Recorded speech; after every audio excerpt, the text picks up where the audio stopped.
Bem-vindos a mais um Chácara Talk, o Chácara Talk de número 181. Chácara Talk, onde nós damos continuidade às nossas conversas que começam nos nossos encontros de reflexão e adoração aos finais de semana, que caminham aqui para essa mesa, sempre composta por pastores, e que tem a sua continuidade, que tem a sua última palavra nos nossos quase 80 grupos pequenos espalhados aí pela comunidade. E nós temos conversado na última semana sobre enfermidades da alma. E para isso eu estou aqui com dois amigos queridos. Rômulo, amigo há pouco tempo, chegou mais recente na comunidade. Bom estar junto, viu, amigo? Alegria, meus amigos da caminhada. Muito bom. E aí um amigo de mais tempo, né? Tá tanto tempo quanto eu aqui, Hugo. É isso aí. Mais uma semana e agora conversando sobre inveja. E já que a gente está falando de inveja, obrigado por não falar do São Paulo hoje, tá? Você assim, tá invejoso, é isso? Tô triste, na verdade, é um outro sentimento, mas eu agradeço aí a sua compaixão, né? Mas ao longo dessa série a gente tem conversado sobre ansiedade, medo, cansaço na semana passada e como o Hugo aí trouxe o spoiler, o tema da vez, a enfermidade da alma da vez, ou melhor, a expressão que a gente usou, o vício. O vício é a inveja. Então eu queria começar ouvindo de vocês assim, qual que foi o ponto que mais marcou vocês na reflexão desse final de semana, trazida tanto pelo pastor Ricardo Agreste quanto pelo pastor Paulo? Da minha parte, eu acredito que ambos, né, trouxeram clareza na anatomia da inveja, né? Eles colocam, né? Tem uma origem na cobiça, que a cobiça é você desejar o que o outro tem, mas ela só tem a origem ali, né? E aí a inveja ela te leva para a ruína do outro. Não basta eu desejar o que o outro tem. Eu quero derrubar o outro. E aí revela-se um vício de proximidade, e aí foi o que me chamou a atenção, assim, nessa anatomia, né? A gente tem, via de regra, a gente inveja quem está próximo. Então, assim, talvez eu inveje vocês, né? Que estamos próximos, somos pastores, né? Mas eu pude relembrar ao longo da história, né? Momentos de cobiça pelo que o outro tem, ou de inveja mesmo. Pô, eu queria estar ali, por que eu não consigo? Né? Eu me dedico e não dá certo. Então, eu pude me ver ao longo desse momento, da minha história, né? Momentos que eu experimentei da inveja, mas também como que o nosso Deus, ele aponta para caminhos em relação à inveja, né? E eu, sendo o próprio Cristo, o nosso modelo, né? Eu fico imaginando Jesus sendo Deus, tornou-se homem, né? Encarnou. E ele não julgou-se superior a nós, mas nos fez amigos. Ele foi leal, ele é leal, né? E por aí vai. E eu falei, cara, é para lá que eu tenho que ir, né? Constantemente. Então, eu imaginei pelas nossas conversas antes que a questão de ser um vício de proximidade ia aparecer, né? Uhum. Mas eu acho muito importante você destacar mesmo que ela tem a sua origem na cobiça. Uhum. Que a cobiça, à medida que vai se tornando cada vez maior, mais desproporcional, ocupando um lugar central no coração, isso caminha para uma inveja que não apenas se contenta em ter o que o outro tem, mas tem que tripudiar em cima da ruína do outro, né? E aqui eu vou aproveitar a deixa, já que o Ricardo não tá aí, eu tô, né? Comandando hoje. Ontem à noite, pelo menos à noite, ele confessou que dentro dessa relação, assim, palmeirenses têm inveja do Corinthians. Porque não basta o Palmeiras ganhar, tem que ver o Corinthians perder, né? Assim, você não apenas quer o título, quer os 3 pontos, não, mas você quer continuar afundando, né? Exato, assim, a ruína completa do outro. Então, eu fui mais zoado ontem por amigos palmeirenses do que por amigos são paulinos, né? Mas é um detalhe à parte. Mas e você, Rômulo? Ô, Ricardo, a série como um todo, ela está sendo libertadora. E ontem não foi diferente, né? Ontem foi mais um momento de Deus estar tocando, exortando, consolando os nossos corações e trazendo, porque é a palavra de Deus e a palavra de Deus nos liberta, trazendo esse caminho da libertação para as nossas vidas, e eu falo pessoalmente, para a minha vida. Por mais de 22 anos eu pude estar perto de pessoas com sérios problemas com dependência química, né, drogaditos, né? Uhum. E nessa minha caminhada, algo que parece que muito simples, mas não é tão simples assim, é que para que essas pessoas começassem a trilhar um caminho de libertação, um novo estilo de vida, algo muito simples, mas não é tão simples, precisava acontecer, que é declarar, mas declarar em alto e bom som, né? Eu preciso de ajuda. Reconhecer que é um drogadito, né? Reconhecer que tem problema com a bebida, reconhecer que tem problema com as drogas, porque nas minhas conversas pastorais, muitas vezes a pessoa falava: não, pastor, eu não tenho problema não, eu sei lidar com isso, eu sei lidar com aquilo. E ontem, mais uma vez, eu entendi na minha própria vida, né, como é bom a gente cair em si, reconhecer, porque a inveja não é diferente de nenhum outro vício, né? Nenhum outro vício. E como é realmente libertador no momento que a gente cai em si e reconhece, né? E essa sua fala é muito importante, porque quando nós, pastores, estávamos elaborando a série, assim, ansiedade era um problema nítido, assim. Todo mundo já chega puxando uma conversa com a gente, falando: pastor, ore por mim, eu estou ansioso. Medo, nítido. Assim, cansaço, nítido. Agora, inveja, ninguém chega procurando a gente e fala: pastor, eu estou com um sério problema na minha vida, eu estou viciado. A inveja se tornou algo comum dentro do meu coração e está fazendo eu tomar uma série de decisões erradas. Não. Mas a gente conversando, porque à medida que a gente aprofunda essas conversas pastorais, você percebia que não, inveja é uma das enfermidades da alma na cultura contemporânea. Eu acho que ninguém nunca chegou e falou assim: eu tô com inveja. Né? Nunca. Alguém na sua caminhada, alguém já chegou e falou assim: eu tô com inveja. Eu não lembro, viu? Não lembro. Eu mesmo parece que eu não caía em si. Ontem eu achava que eu não tinha muito problema com esse negócio de inveja, né? Mas ontem eu percebi que é mais um para minha lista. E aí é interessante porque nós vimos uma equação nesse final de semana, né? Que um coração descontente mais uma cultura da comparação, principalmente aí potencializada pelas redes sociais, elas são iguais a um solo propício para a inveja. Então aqui a gente nessa equação tem dois eixos que talvez a gente precise gastar alguns minutos com o pessoal conversando um pouco mais. E eu queria começar com essa parte da cultura da comparação, e principalmente essa questão das redes sociais. Como, na opinião de vocês, nós podemos lidar com redes sociais ou com a cultura da comparação para além das redes sociais, de forma a guardar o nosso coração desse vício que a inveja pode se tornar? Eu, falando de mim, né? Eu decidi particularmente seguir muitas poucas pessoas em redes sociais, e eu também não faço muito uso de rede social. Primeiro porque, assim, lá atrás eu gastava muito tempo em rede social e eu não fazia o que eu tinha que fazer. Segundo, porque também eu ficava olhando para pessoas, né?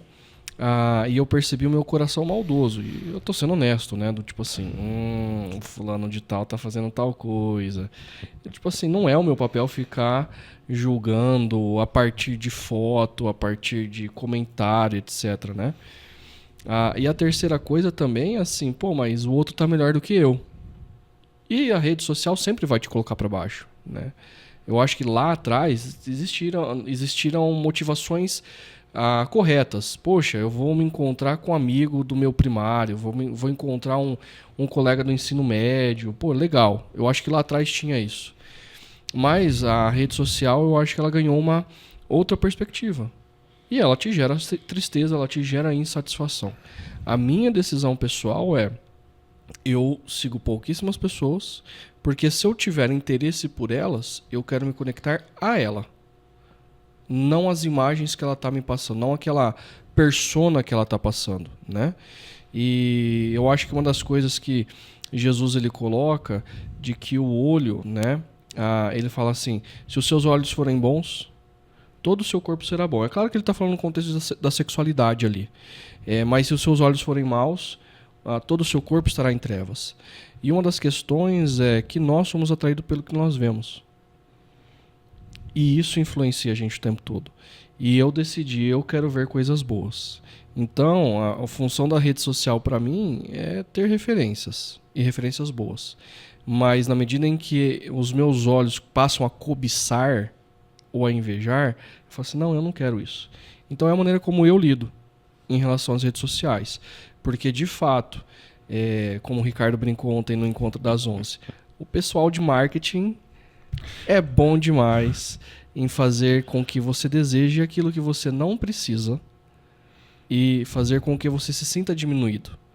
E eu falo, cara, não, o que Deus está me dando tá bom. Então essa é a minha experiência em lidar com as redes sociais. Interessante, mas eu vou problematizar um pouco mais em cima da sua fala, mas começar, Ok. antes disso, ouvir um pouco mais o Rômulo aí. Vamos lá.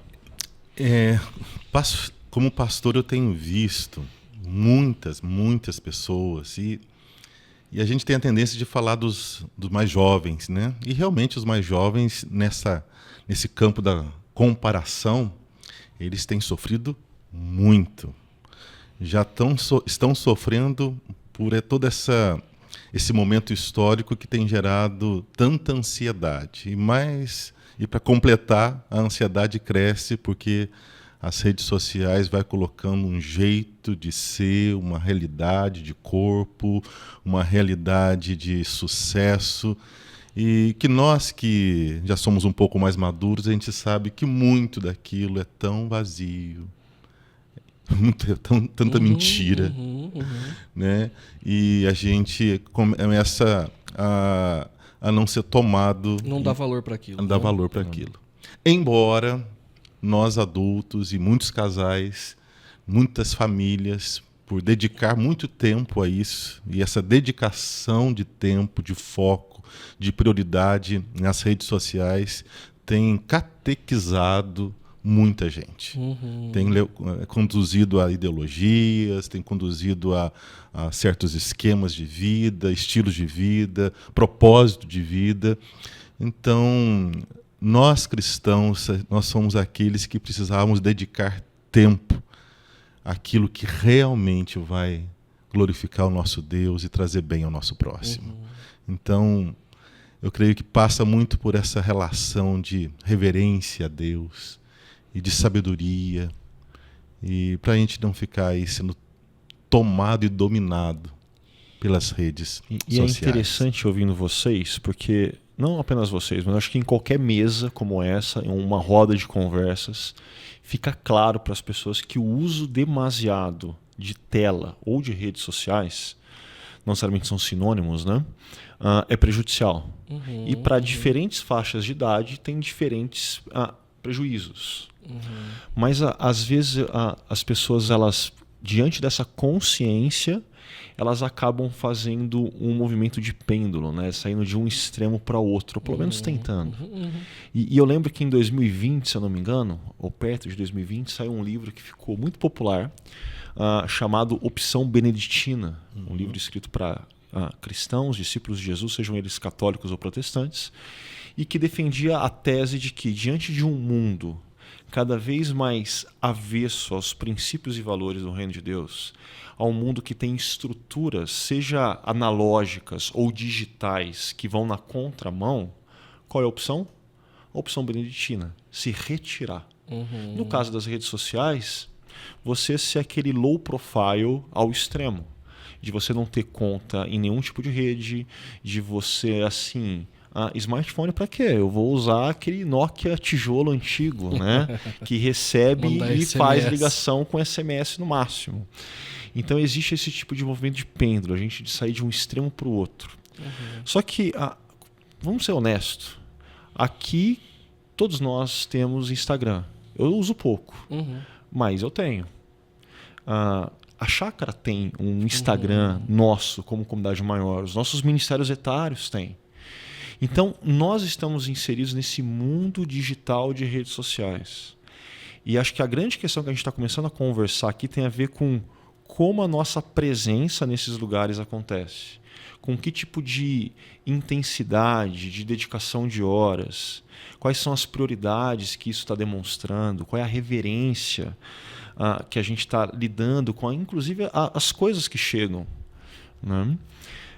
E esse é um ponto. Acho que é uma coisa que a gente pode conversar, talvez não sei nem se esse é o podcast ideal para isso, mas talvez um ponto que apareceu na fala do Ricardo, e ele também fez essa brincadeira à noite, né? Pediu desculpa para o pessoal do marketing, e que apareceu aqui, talvez tenha até com esse desafio.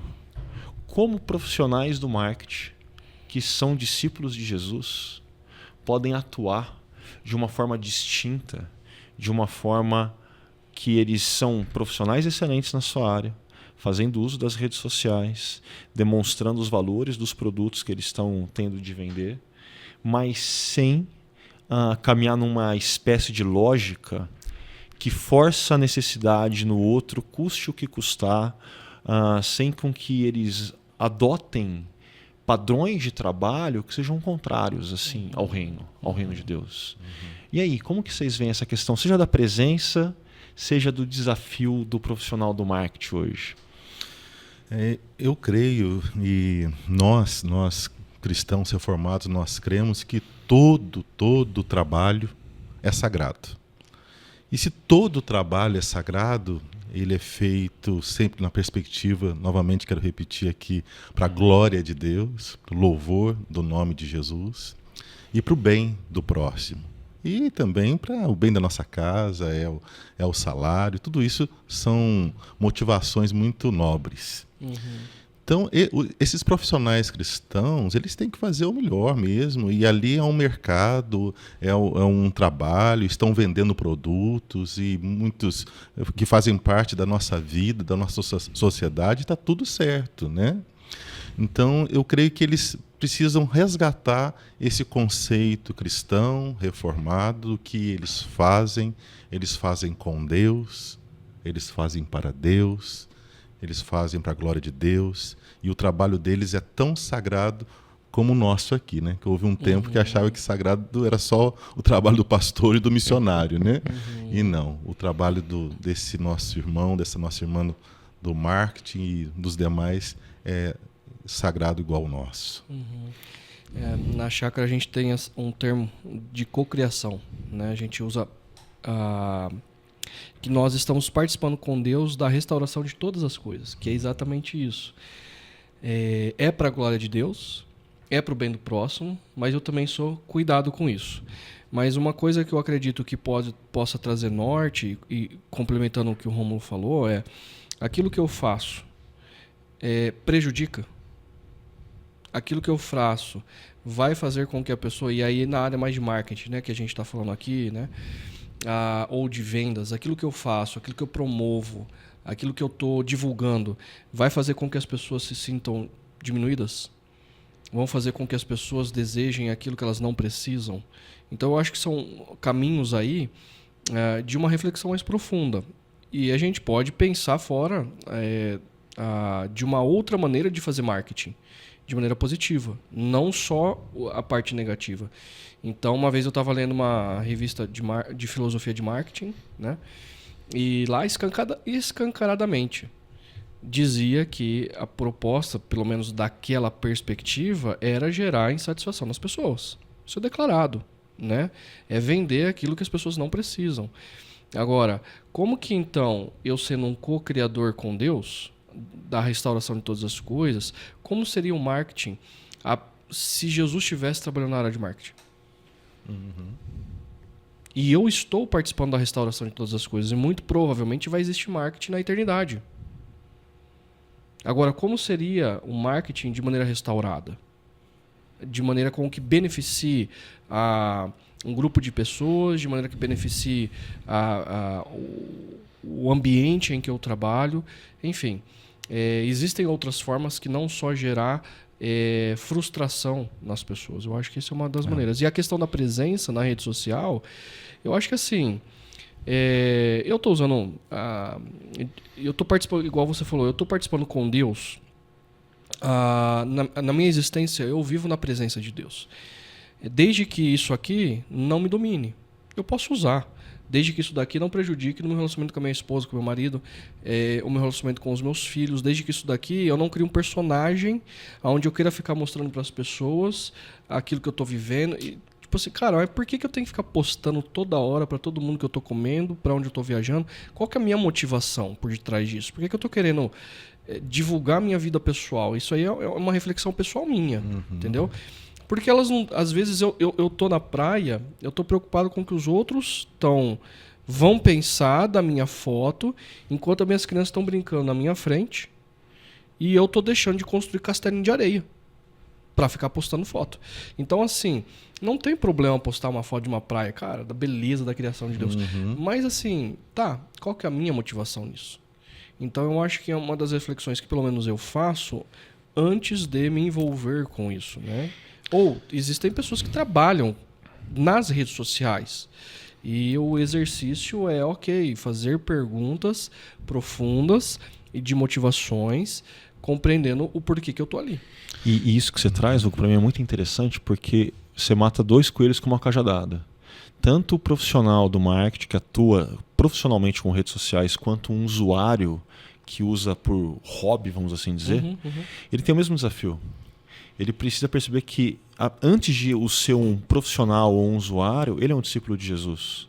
E ele precisa agir, inclusive, naquele espaço digital, de forma que o nome de Deus seja glorificado, de forma que os valores do reino apareçam, não apenas no que ele posta, mas no como ele posta, no como ele usa, no como ele constrói conteúdo.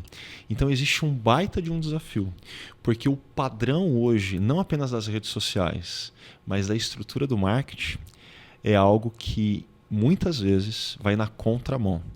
E eu não acredito que a melhor resposta seja uma opção beneditina de sair de cena, de isolamento. Não. Mas eu sei que o Rômulo guardou alguma coisa boa aí, que o olho brilhou, hein? Brilhou. O Hugo foi me inspirando aqui nas palavras e você completou agora. Nós, cristãos, nós temos que ser muito intencionais em tudo que vivemos e fazemos, ou seja, nós, pela graça, participamos da Mission Day. Nós somos os missionários do Criador aqui. Então, tudo que a gente faz, o jeito que a gente brinca, o jeito que a gente fala, o jeito que a gente trabalha, a gente sempre está se entregando a Deus, dizendo, nós estamos juntos, né, Senhor? Porque nós entendemos que a nossa vida só tem sentido nele. Então, hoje, a rede social, para nós que somos cristãos, eu creio que a gente tem que entender que é uma oportunidade de levar o amor de Cristo. Né? O que nós estamos fazendo aqui agora. E se dentro do meu contexto de vida e trabalho apenas é um entretenimento, cuidado. Porque tem muito mais coisa, muito mais saudável e deliciosa que a gente poderia dedicar. E aí eu creio que a gente poderia seguir a proposta beneditina, né? Uma das últimas vindas do Dr. James Houston ao Brasil, ele propôs e ele ainda disse assim, olha, fala para o pessoal aí, fala até para os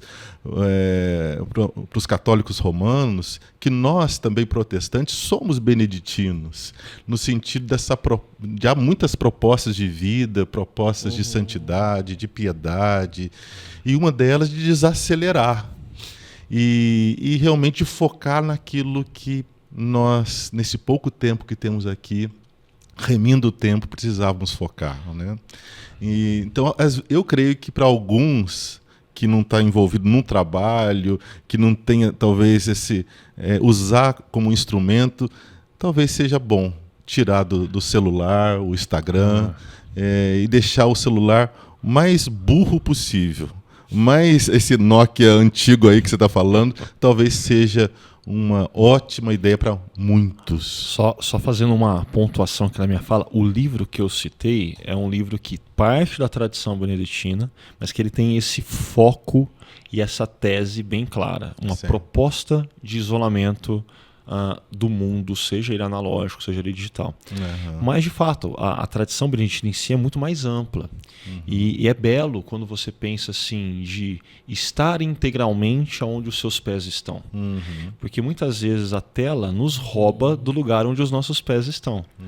Você está com os pés na areia, com seus filhos na frente, enquanto eles fazem castelinhos de areia, mas o seu coração, por conta da tela, está em outro lugar. Você não está mais integralmente ali, né? Mas a gente acabou conversando um pouquinho de rede social, que está dentro desse eixo maior, cultura da comparação. Mas tem esse outro eixo, o coração descontente, né? E foi trazido aqui um livro, O Segredo do Contentamento, do William Barclay, um livrinho antigo, mas assim, clássico, muito bom, fica a dica, aonde ele vai dizer que nós vivemos numa era de descontentamento. Mudamos de emprego, de casa e até de estado, tudo isso com uma frequência tremenda, e ele vai continuar dizendo por conta dessa era do descontentamento, do nosso coração descontente. Como que nós podemos assim aprofundar um pouco mais a conversa aí acerca dessa relação coração descontente e inveja, inveja e coração descontente? Essa questão do descontentamento, ela é muito perigosa e muitas vezes fica triste.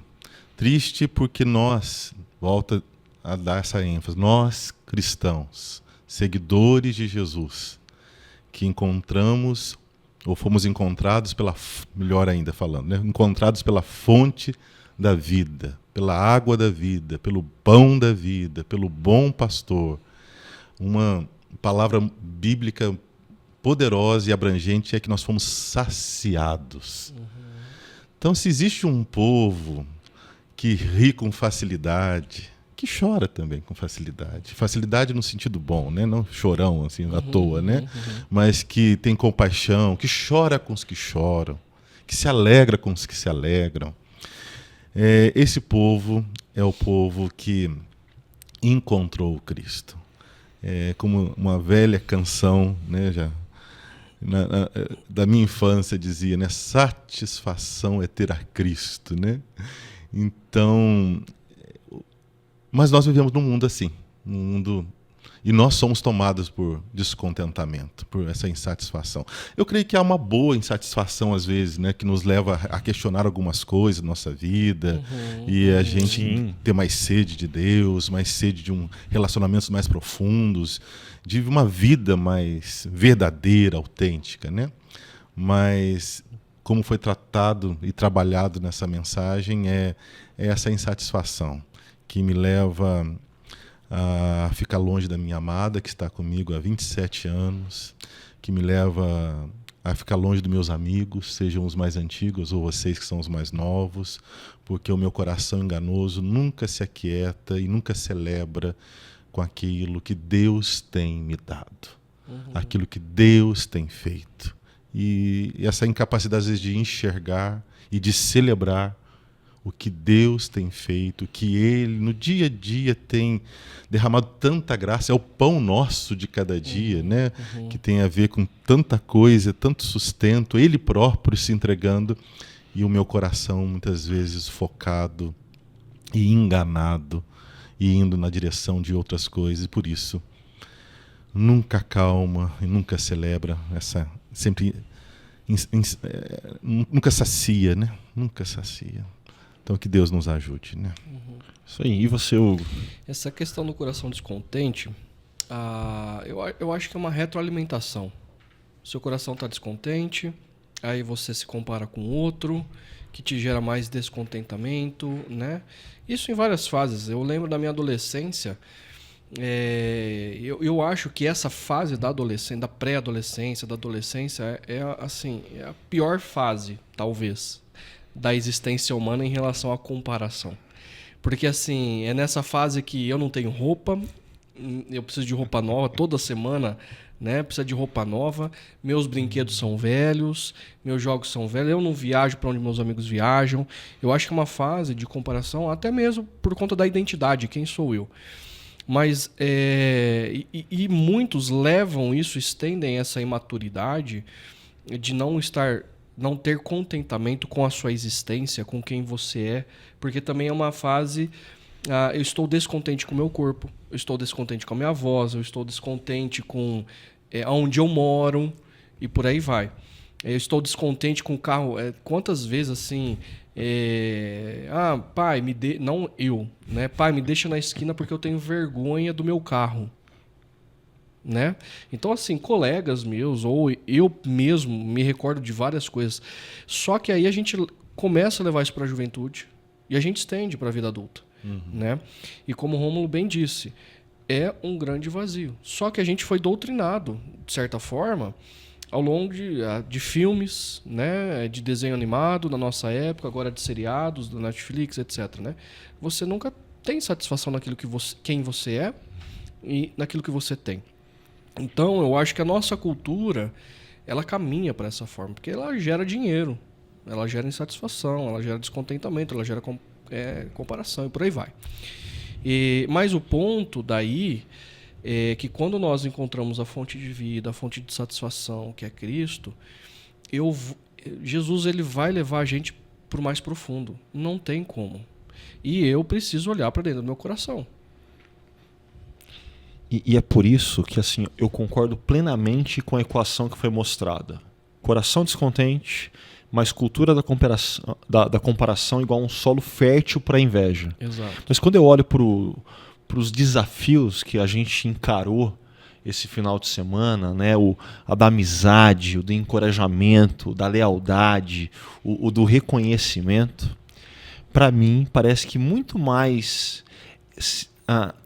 impeditivos para que essas práticas aconteçam não é tanto a cultura da comparação, mas é justamente o nosso coração descontente. É o coração descontente que joga contra amizades profundas e reais. É o coração descontente que joga contra eu encorajar o outro e querer ver o outro voando em áreas que eu não vou voar. Assim, é o coração descontente que coloca a lealdade em xeque. É o coração descontente que faz com que você não reconheça e não celebre e não se alegre com aquilo que Deus está fazendo no outro e através do outro. Faz sentido esse meu pensamento aqui, que dentro dessa equação parece que tem um peso maior no coração descontente quando o assunto é inveja e as respostas cristãs para a inveja? Com certeza. Obrigado por não me deixar sozinho, porque o Hugo deu uma suspirada. Eu falei, o Hugo vai discordar, o Hugo vai... Não, e eu acho que aqui também é espaço de discordância, mas não que eu discorde plenamente, eu acho que assim, não tem só como... 90%. Não, eu acho que assim, não dá pra dizer que você tá... eu acho que assim, cada pessoa, cada história vai ter um peso maior, ou no descontentamento ou na comparação, por exemplo. Você pode ser contente com o seu carro, mas aí de repente você vai numa reunião e ele cumpre com o propósito dele, ele vai te levar e trazer para algum lugar, é o propósito do carro. Mas você vai para uma reunião onde você está numa reunião com chefes e de repente você olha todos aqueles carros estacionados ali e você fala assim, o meu é 2019, tá tudo 2025 aqui. Mas eu sou contente, só que de repente eu fui comparado. Ou jovens, né? Tá todo mundo passando na universidade. Cara, eu tô tranquilo, mas de repente tá todo mundo passando na universidade. E eu não. Aí me gera descontentamento. Eu acho que são... cada pessoa, cada caso vai ter um peso diferente. Cada história vai ter um peso diferente. Então, é nessa perspectiva que eu... Sim. Entendeu? Então, por exemplo, o primeiro descontentamento ou a primeira comparação, cara, Caim e Abel. Então, assim, Caim vai até oferece a oferta dele a Deus. Não fala que ele está descontente ou insatisfeito. Mas pelo fato, a maneira como ele ofereceu, o que ele ofereceu, são as várias interpretações. Não foi aprovado, não foi aceito. Mas de Abel foi. E o que ele faz? Ele fica irado. Porque de alguma maneira ele se sentiu comparado e ao invés de aprender com o irmão, servir o irmão ou aprender a ser servido pelo irmão, ele foi lá e matou. Então, assim, eu acho que vai dependendo de cada situação, vai dependendo de cada história. E essa fala sua é importante porque, de fato, né, diferentes pessoas estão em diferentes momentos de vida, em diferentes cenários, e elas vão lidar com situações que vão desafiá-las Exato. no coração ao contentamento, ao descontentamento, à insatisfação crônica em diferentes áreas.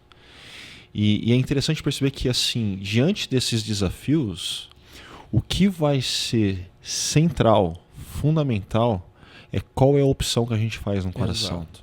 Se a gente Isso é opta central. pela insatisfação, ou se a gente opta pela inveja, ou se não a gente opta por confiar em Deus e lidar a partir dos princípios e valores de Deus, seja qual for a situação, seja qual for o desafio.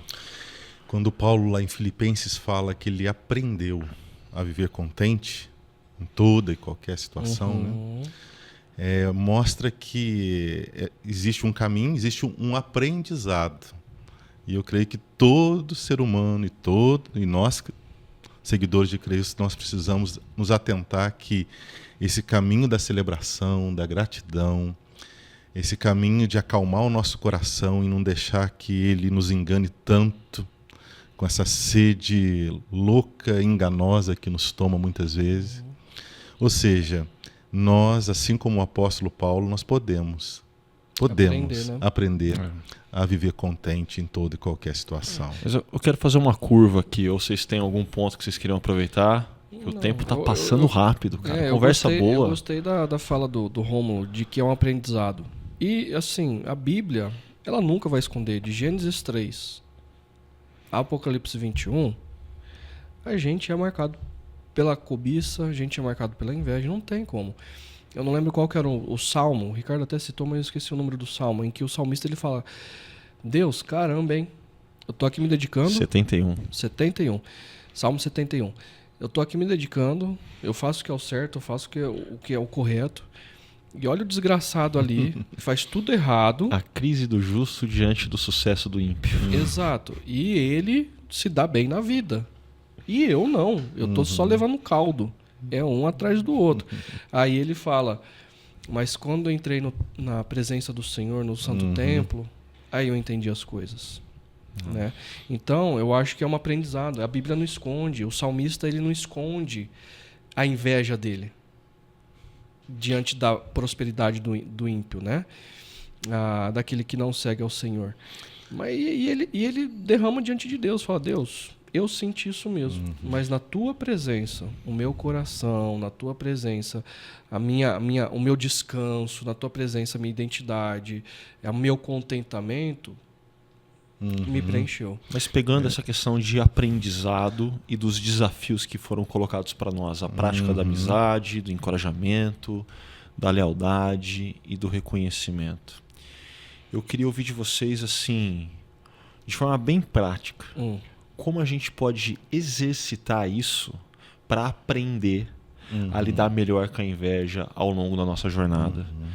Vocês podem contar a história, fiquem à vontade. Tem uma história, mas antes de entrar nela, só dar uma ênfase aqui, porque desde a primeira mensagem está sendo uma proposta muito bonita e séria que está sendo feita, nós somos aprendizes de Jesus. Então, nós queremos muito que a nossa comunidade entenda que nós somos aqueles que estão andando no caminho do Cristo, pisando nas pegadas, parando para ouvi-lo, fazendo a pergunta: Jesus, se o senhor fosse o Rômulo, pastor, esposo da Dani, pai do Samuel, da Raquel, como é que o senhor faria? Então, nós queremos muito ser guiados, nós queremos os conselhos, nós queremos aprender com ele. Ele é o nosso mestre, nosso rabi, né? E a história que, quando vocês estavam falando, o Hugo estava falando, eu já fiquei aqui para interromper o Ricardo. Eu vou atrapalhar a vida do Ricardo aqui, mas daí o Ricardo falou o que eu queria que eu ia falar. A bola, assim. Conta uma história. Eu lembrei da história que o pastor Ricardo Barbosa, nosso querido, lá de Brasília, e a gente estava no Projeto Timóteo, e ele contou que certa feita ele estava conversando com o Dr. James Houston. E ele chegou para o Dr. James Houston e disse: Dr. James Houston, eu tenho muita dificuldade em falar para as pessoas sobre aquele versículo que diz: sede meus imitadores como eu sou de Cristo. E eu não consigo chegar para as pessoas e falar assim: ô Hugo, olha para mim e faz igual eu faço. Né? Olha o jeito que eu trabalho, olha o jeito que eu lido com a Dani, olha o jeito que eu sou pastor, me imita. E a sabedoria que foi um mentor, né? É um mentor do Ricardo, do Dr. James Houston. Hoje ele deve estar... a última vez eu sei que ele ainda não tinha falecido, o Dr. James Houston. Está com 103. 103, meu Deus, eu ia falar 98, mas 103 já. O Dr. James Houston olhou para o Ricardo e disse: se você não imita Cristo, você imita quem? Então, eu creio que nós cristãos, a gente precisa sempre responder: quem que a gente está imitando? Porque todo mundo imita alguém.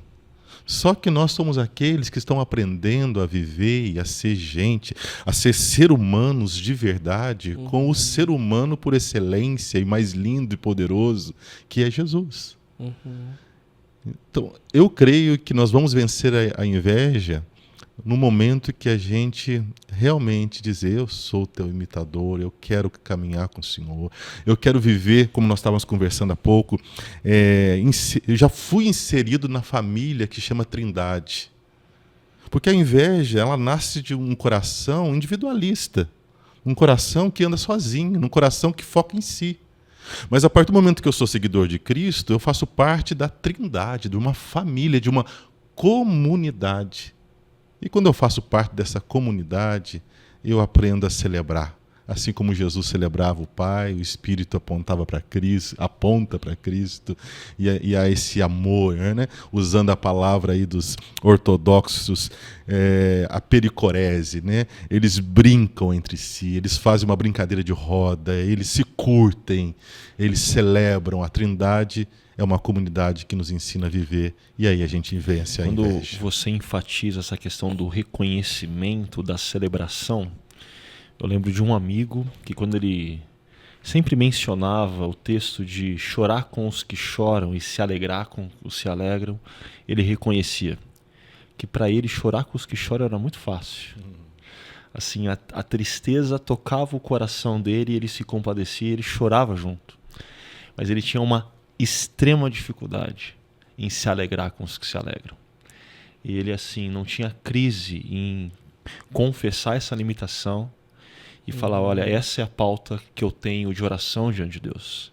Eu preciso aprender a celebrar o outro, a reconhecer o outro, a me alegrar com aqueles que se alegram. Para ele era muito fácil. E eu lembro dele porque, assim, à medida que você vai convivendo com muitas pessoas, você vai encontrando muitas pessoas que na prática são assim. Tem uma facilidade muito grande em chorar com os que choram, mas uma dificuldade extrema em se alegrar com os que se alegram. Né? Então, a prática de reconhecimento é um caminho desafiador para a gente lidar com a inveja. Mas tem outros aí. E você, Hugo? Dessas 4 práticas espirituais, eu acho que, como o Rômulo estava falando, a questão da Trindade, né? Nós somos inseridos nessa comunidade, mas nós não somos inseridos na Trindade, né? Como a Trindade, ela tem um povo, que é o povo de Deus. E o nosso relacionamento para com Deus, ele se expressa no relacionamento para com o próximo, inevitavelmente. E é fundamental a amizade, o encorajamento, a lealdade e o reconhecimento para lidar com a inveja. Se de fato somos imitadores de Cristo, né? Como o Ricardo terminou domingo passado e esse domingo agora,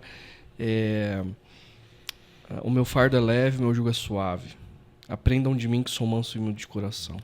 Se a gente quer uma vida leve, né? Ou se nós queremos que Ele restaure, reorganize a nossa existência, nós precisamos aprender dele, que é manso e humilde de coração. E ele é leal, ele é encorajador, ele é amigo, ele reconhece. E isso vai ser expresso na prática, na vida comunitária, nas nossas famílias, né? Nem com todo mundo no ambiente de trabalho, porque não creem naquilo que nós cremos. Mas a comunidade cristã é o espaço de aprendizado, né?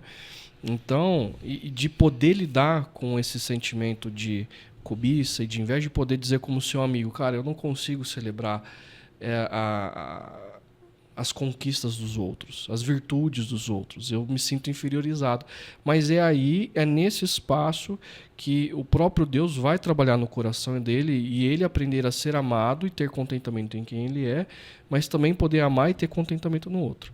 Agora, na prática, por exemplo, eu acho que um dos desafios, voltando lá para a questão do coração, é a gente ser honesto. Então, assim, quando pessoas do meu grupo pequeno, quando pessoas que eu caminho próximo, meus pais, meus irmãos, eles se dão bem, eu consigo celebrar? Ou eu me sinto inferiorizado? Eu consigo, de fato, quando o meu irmão não está junto e eu estou com os meus pais, ou a minha irmã não está junto, eu estou com meus pais, eu fico falando mal do meu irmão, da minha irmã? Porque a inveja quer prejudicar silenciosamente o outro. A lealdade está sendo ela corrompida, não né? Está sendo corrompida. No meu grupo pequeno, quando o fulano, a ciclana falta, e eu vou fazer um comentário, eu estou querendo prejudicar ele com o meu comentário silenciosamente, né? Eu consigo encorajar o outro quando o outro receber uma promoção, receber um bônus e celebrar com o outro, ou até mesmo reconhecer, né? Eu acho belo na nossa equipe pastoral, pelo menos eu estou falando de mim, o reconhecimento que cada um de nós temos habilidades em áreas diferentes. E eu me sinto assim, cadê o fulano de tal para fazer isso? que é melhor do que eu. Porque quando eu tenho que fazer, não vai sair tão bem quanto o outro faz, quanto um de vocês fazem, né? Em áreas que eu sou deficitário. E tá tudo bem. Eu acho que, por exemplo, e aqui eu tô falando de mim, esse momento que a gente vive com a equipe pastoral é maravilhoso. Porque a gente não tem buscado competição. É claro que assim, não vou ser mentiroso. Fala assim, é legal o que ele está fazendo, quem dera fosse eu. Mas aí, de repente, fala assim, não, pera lá, eu não preciso ser o outro, porque Cristo ele trabalha a partir do corpo. Eu tenho as minhas funções e eu sou fundamental. O Rômulo, o Ricardo Augusto, o Ricardo Agreste, o André, o Silas, o Paulo, cada um tem a sua função. E eu acho que Deus vai usar isso, inclusive, para trabalhar no meu coração, mas também para celebrar o outro. Quando a gente né? entende que a gente é corpo de Cristo, que nós somos o povo da mesa, como é bom isso, como isso traz alegria, e aí a gente começa a curtir a vitória do outro, né? Exato. Curtir o dom do outro, celebrar a vocação e a vitória do outro. Mas é essa consciência da comunidade, é aprender a ser amigo com o amigo Jesus, né? E ouvindo vocês aqui, eu acho que é muito legal isso, porque está ficando claro que nós precisamos exercitar o reconhecimento, a celebração. Nós precisamos exercitar essa honestidade que faz com que a lealdade não seja rompida. Mas eu queria destacar também uma das outras práticas que a gente foi desafiado, que é a questão do encorajamento. A gente vive uma cultura que incentiva todos a serem o protagonista. E você tem que ser aquele que é o protagonista, que tem a evidência, que tem a visibilidade. Enquanto essa comunidade que tem a Trindade por referência, né, nós somos inseridos na Trindade, como a gente conversou, e que percebe essa multiforme graça de Deus, para mim é a comunidade do encorajamento. Onde eu estou encorajando o Rômulo está encorajando o Hugo, e o Hugo está me encorajando, e a gente fazendo isso com uma série de outras pessoas, e as outras pessoas fazendo com uma série de outras. E esse encorajamento, talvez assim, para tornar ele um pouco mais concreto, para mim tem a ver com ver o outro florescer. Existem sementes de potencialidade que Deus colocou na vida do outro, que precisam de que pessoas que estão no entorno, que precisam de mim e de quem está nos ouvindo aqui, encorajando, regando essas sementes de potencialidade para que belos frutos venham a aparecer. E quando a gente vê esses frutos dando na árvore do outro, não na nossa árvore, a gente fala, opa, fiz a minha tarefa. Porque o fruto não tinha que dar na minha, tinha que dar na dele. aquelas potencialidades, aquelas sementes, dons e talentos estavam lá, não estavam aqui. Exato. Nas minhas mãos tinha um regador, nas minhas mãos tinha outros instrumentos que poderiam propiciar isso. E a gente precisa exercitar isso. A gente precisa disso no contexto da vida da comunidade cristã. A gente precisa disso no contexto de equipes de trabalho fora da comunidade cristã. Se equipes de trabalho todos querem ser o protagonista, todos querem exercer um único tipo de função, assim, essas equipes estão fadadas ao fracasso. Exato. A gente precisa exercitar isso no contexto das nossas famílias. Porque talvez aqui fazendo uma outra curva na nossa conversa, antes que o nosso tempo estoure, assim, inveja acontece em diferentes cenários e situações. Mas ela acontece inclusive nas nossas famílias. E inveja quebra casamento, inveja quebra relação de irmãos e irmãs. E já aproveitando que eu trouxe essa curva, como que vocês olham para essa questão da inveja no contexto familiar? Queria ouvir um pouquinho de vocês aí. Eu gostaria de dar uma ênfase aqui em algo que a gente tem visto. Eu vejo isso como pastor há quase 27 anos e vejo na minha própria vida casais que não conseguem celebrar a vitória um do outro. Eu já muitas vezes eu já encorajei muita gente como pastor e no meu dia a dia eu não encorajava a Dani. Eu fui, e é um testemunho aqui, muito restaurado, abençoado em vários momentos da minha vida, porque a minha querida esposa, ela soube me ouvir, graças a Deus ela continua sabendo, e ela me encorajou em momentos que eu chegava arrasado, dizendo, né, não consigo mais, não dá mais, mas ela por saber ouvir, e ela por me encorajar, eu estou aqui com vocês hoje. Então, eu queria dar esse testemunho de como é importante o casal celebrar a vitória do outro, a profissão do outro, o jeito do outro, porque como eu iniciei a minha fala, eu tenho visto algo muito triste. Casais que deveriam ser, e são, né, uma só carne, que vivem o mistério que Cristo diz do amor, que ele compara com a própria igreja, não conseguem cantar juntos, não conseguem sorrir juntos, não conseguem aplaudir porque o outro foi bem sucedido. Isso é muito triste, isso é muito sério e nós precisamos da graça de Deus nos libertar de uma vida assim. Eu já vi em aconselhamento pastoral, casais, que ou ele ou ela começa a ter uma ascensão e algo não é verbalizado. Não é por que na carreira ele ou ela está conseguindo deslanchar e eu não. E aí vem a questão da falta de elogio, da falta de incentivo, de encorajamento, né? Ou aí alguma intriga ali entre o casal e aí começa a soltar aquele veneno no ar, né? E gera mais tensão. Mas no final é um câncer que está corroendo o coração, está corroendo o relacionamento entre irmãos, né? Então já vi situações entre, poxa, um irmão deslanchou, o outro irmão não deslanchou profissionalmente falando.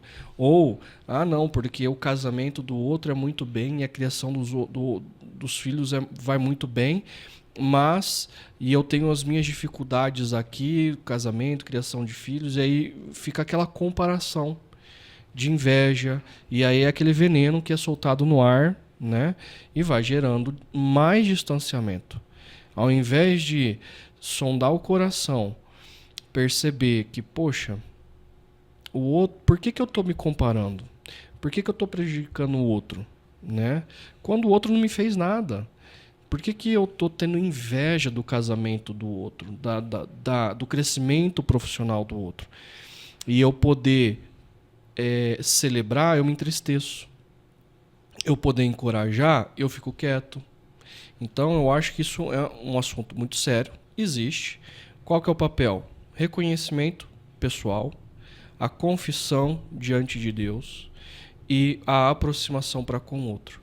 Porque o outro não, via de regra, digamos assim, não fez nada de errado. Deus está abençoando. E ao invés de eu reconhecer que Deus está abençoando, eu estou maldizendo. Eu estou jogando contra, ao invés de celebrar.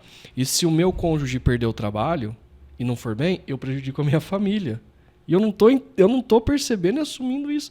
Se eu criticar meu irmão, minha irmã, eu posso prejudicar o casamento do outro. Eu vou prejudicar o meu laço familiar. E eu não percebo que eu passo a ser um agente do mal na minha própria casa, na minha própria família. Então, confessar isso é fundamental. E me aproximar do outro é fundamental. E ter que lidar, eu já vou terminar, encerrar minha fala. E eu vou ter que lidar, inclusive, com as minhas emoções. Porque, como discípulo de Cristo, Paulo vai falar lá, olha, levem cativos todos os pensamentos a Cristo. E se os meus pensamentos, os meus desejos, as minhas motivações não são coerentes quanto um discípulo de Cristo, e eu não levar isso a sério, eu vou ser corrido por dentro. Então, Deus, eu tô com inveja. Salmo 71. Deus, tô com inveja. Saindo do contexto familiar, indo para o contexto profissional. Um contexto que também é propício para que inveja aconteça. Mas convenhamos que no contexto profissional também às vezes acontecem injustiças. Alguém é promovido, apesar de o seu comportamento duvidoso, das suas práticas não éticas, e alguém que estava lidando eticamente, que estava trabalhando com excelência, não é contemplado com a promoção.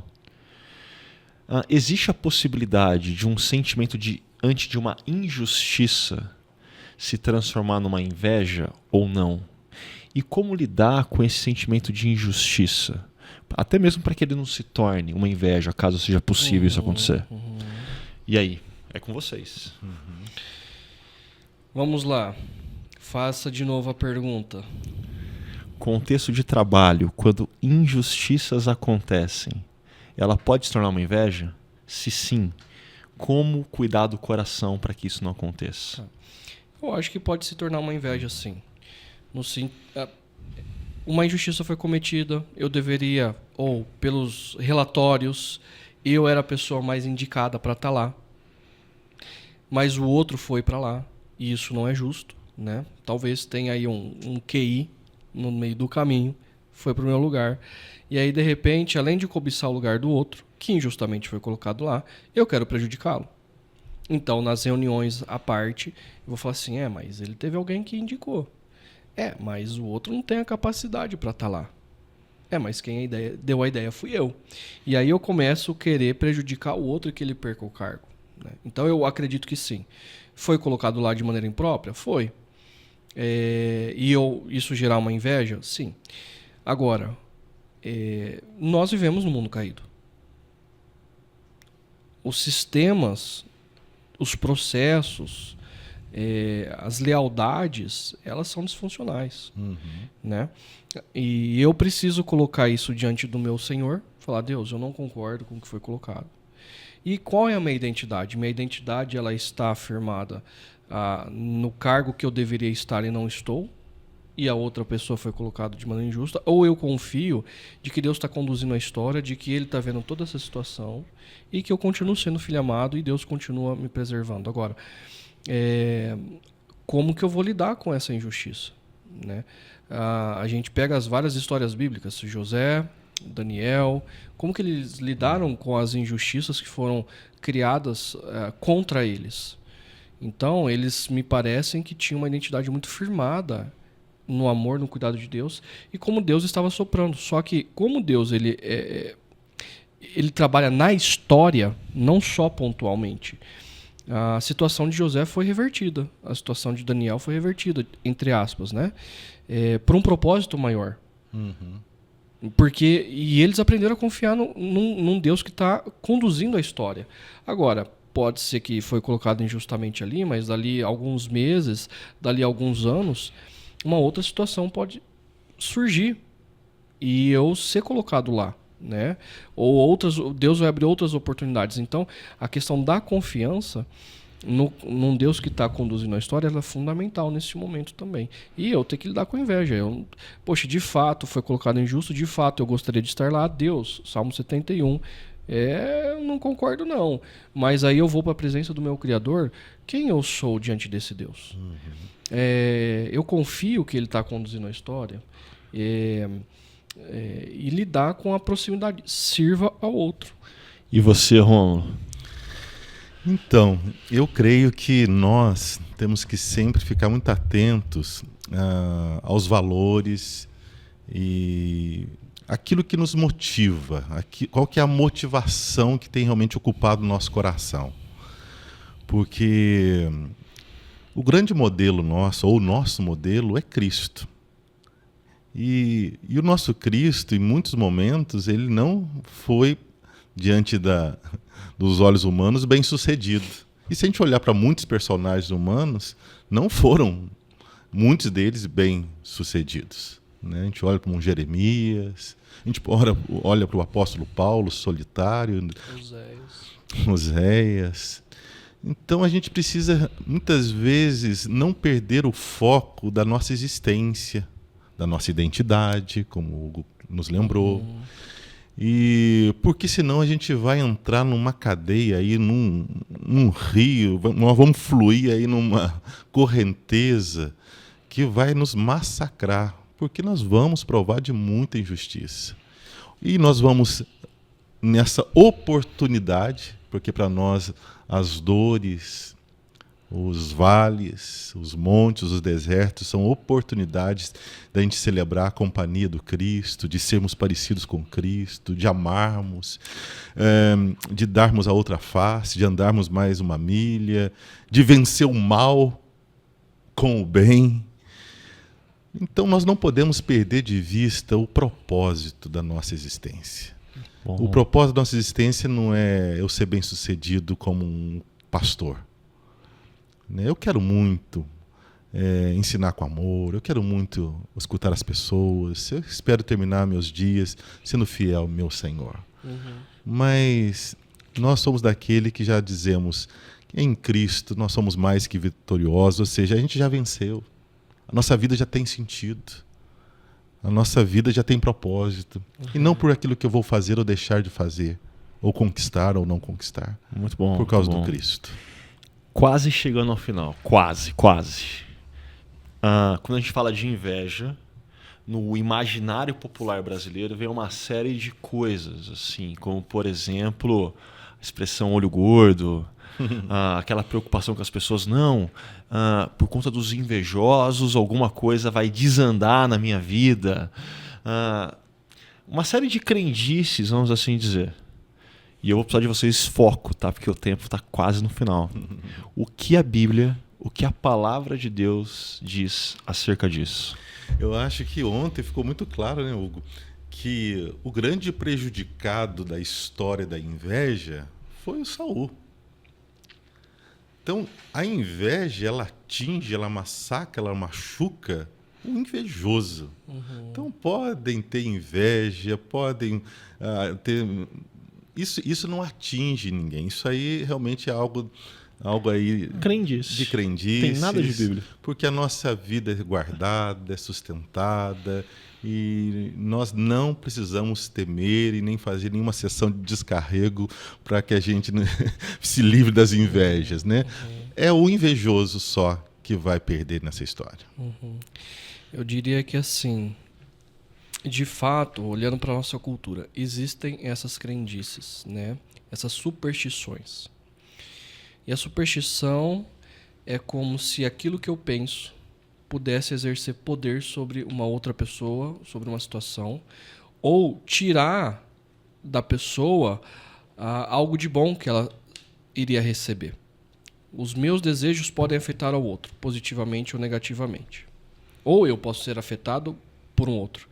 Então é como se existisse uma energia da qual ela pode ser manipulada para prejudicar ou beneficiar outros. Quando a gente vai para as Escrituras, não me parece que as Escrituras caminham nessa linha de raciocínio. De forma nenhuma. Certo? Deus é um Deus bom, que criou todo o universo, E ele está presente em todo o universo. E isso faz da história uma história sobrenatural, porque é um Deus que está além de todas as coisas, mas está presente na nossa história, na nossa vida. A gente rompe com Deus e a consequência é morte de relacionamento, é morte do relacionamento para com Deus, para com o próximo, para com a natureza. Mas não passa a existir algo que a gente manipula o sobrenatural, nem a divindade. Deus entra na história, ele morre no nosso lugar. Todo aquele que crê em quem Jesus é, no que ele fez na cruz, o próprio Deus encarnado, morrendo no nosso lugar para nos perdoar, recebe do Espírito Santo. É claro que existem, segundo as Escrituras, ações demoníacas. Anjos que foram expulsos da presença de Deus por quererem fazer um montinho e roubar o lugar de Deus. E o objetivo desses anjos, de Lúcifer, é distorcer a nossa identidade em Deus e de distorcer a nossa confiança no caráter de Deus. Ele está fazendo isso desde Gênesis 3. Além disso, as Escrituras não falam que é possível manipular ou não o sobrenatural. Muito pelo contrário. O próprio Deus entrou na história e morreu no nosso lugar para nos perdoar e nos salvar. E todo aquele que crê em Jesus recebe do Espírito. Não há mais agora, a partir do derramamento do Espírito Santo, poder demoníaco sobre aqueles que creem em Cristo e receberam do Espírito Santo. Em outras palavras, a gente está blindado, né, com a presença do Santo Espírito. Eles não têm mais poder sobre a gente. Por mais que existisse a questão dessa crença supersticiosa de manipulação do sobrenatural, ainda assim eu estaria blindado. Mas não existe isso. As Escrituras não caminham, não dialogam com isso. São crendices. Então, a inveja do outro não pode me atingir. E como o Rômulo bem disse, sempre o invejoso é o maior prejudicado. E chegando aqui na nossa última parte, eu sei que a gente conversou muito sobre inveja, mas o texto que a gente caminhou no final de semana para conversar sobre essa temática foi o texto de 1 Samuel, capítulo 18, onde a gente tem ali a história de Davi, Jonatas e Saul. Com o Jonatas a gente aprende a como lidar. Em vez de optar pela inveja, optar por um outro caminho. Com Saul a gente vê as consequências da inveja. Mas para quem estava, seja em Barão ou Paineiras, ficou no aguardo desse podcast inteiro para a gente cumprir uma promessa que não foi a gente que fez, foi o Ricardo Agreste que fez, que o Hugo e o Rômulo vão responder. Afinal, o versículo 10 do capítulo 11 de 1 Samuel vai dizer que um espírito maligno mandado por Deus, e o Ricardo grifou esse mandado por Deus nos slides, junto com o Paulo, apoderou-se de Saul. E aí, como que fica essa história? Nós vamos esperar o próximo podcast, né? O Agreste ele vai deixar bem claro para nós. Quando ele voltar, ele responde. Vamos deixar o pessoal estudando aí. Ele faz um vídeo que a gente divulga. Mas essa questão aí do mandado por Deus, primeira coisa que a gente tem que entender, Deus criou todo o universo. E aí eu estou sendo repetitivo de novo. Deus criou todo o universo. Inclusive os anjos que na eternidade romperam para com ele. O que a gente chama de anjos caídos, de demônios, né? E eles estão na presença de Deus e foram criados por Deus. E eles não estão ausentes da presença de Deus, como se Deus não soubesse onde eles estão, né? E aí a gente precisa ler a Escritura, e esse é um exercício hermenêutico, de ler a Escritura como um todo. A gente não pode pegar só Samuel 18:10 e fazer uma teologia em cima disso. A gente tem que ler toda a Escritura. Então, a gente tem que lembrar de Jó, quando Deus reúne o conselho celestial e Lúcifer também está lá. E Deus pergunta, e aí, de onde é que você estava? Eu venho de rodear a terra. Estava perambulando por aí. E Deus olha para Lúcifer e fala, e aí, você viu meu servo Jó? E Lúcifer fala assim, claro que eu olhei seu servo Jó, ele ama você pelas coisas que você dá para ele. E Deus, ele permite com que Lúcifer tenha algumas ações na vida de Jó, para, nesse diálogo, essa diretoria celestial, digamos assim, nessa reunião celestial, o amor de Jó ser provado de que ele ama a Deus por quem Deus é, e não pelas coisas que Deus dá. Então existe uma dimensão da qual a gente não consegue racionalizar ela por completo ou compreender ela por inteiro, de que em alguns momentos Deus permite sim que exista uma opressão maligna sobre a vida de pessoas. Mas, inclusive, essas opressões malignas, elas estão debaixo da permissividade e da soberania de Deus sobre todas as coisas. Tá? Boa. Algo que consola muito meu coração está nessa doutrina tão querida nossa de que o nosso Deus controla tudo e todas as coisas. Nosso Deus, ele é soberano e todos os principados, todos os poderes estão debaixo do domínio dele. Colossenses 2:10 deixa bem claro que Cristo ele domina todos os poderes e principados. Então, a primeira coisa nessa história, eu me alegro que o Senhor, ele reina e reina de forma absoluta e poderosa sobre todos os poderes. Como Lutero dizia, né, o diabo ele é servo de Deus. Né? Na história em si, o Saul, a gente vê um homem alucinado, um homem rebelde como os rebeldes, como os demônios são rebeldes. Ele era um aliado dos rebeldes. E é uma história de rebeldia, uma história não só de inveja, mas de tantos e tantos outros pecados que quando a gente vai lendo Samuel, a gente vai vendo um homem realmente... O coração dele não é voltado para o Criador. Não é voltado para o Criador. Então, esse homem, ele investiu em iniquidade. Ele investiu nas trevas e ele desfrutou das trevas, a ponto de ser tomado, sim, eu entendo, acho que ali não foi só uma alucinação, uma raiva qualquer, ou como alguns autores colocam como algo que ele ficou meio com raiva só, né? Não, eu entendo que esse homem foi tomado por demônio. Há uma outra passagem que diz que Davi tocava a harpa e quando tocava a harpa o demônio saía, né? 1 Samuel 16. 1 Samuel 16. Então, como Deus usava, a autoridade que Deus dava, e para Davi era um instrumento que trazia louvor a Deus, que louvava a Deus e que confrontava as trevas. Já Saul não, ele se aliou às trevas. E aí, hoje na nossa conversa, a gente pensando, me veio o texto de Romanos, quando fala que, Romanos 1:26, quando Paulo vai trabalhando a questão de toda pecaminosidade, das práticas malignas, pecaminosas dos seres humanos. A expressão aqui no versículo 26 por causa disso, os entregou Deus às paixões infames. Então parece que Saul provou disso. Deus entregou porque essa foi a caminhada iníqua desse homem, e esse homem, então, ele prova de algo terrível, que foi essa possessão. Isso aí. Missão dada, missão cumprida, está respondido, ok?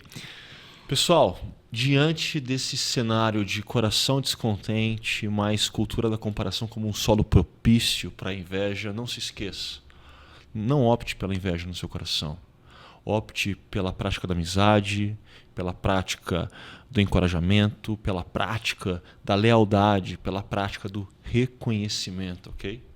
E assim nós chegamos ao final de mais um Chakra Talk.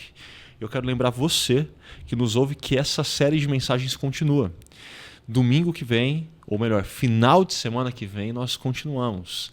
Sábado em Paineiras às 18 horas, em Paineiras às 9, 11, 19 horas e no Espaço Barão às 9 horas com direito àquele cafezinho para quem gosta.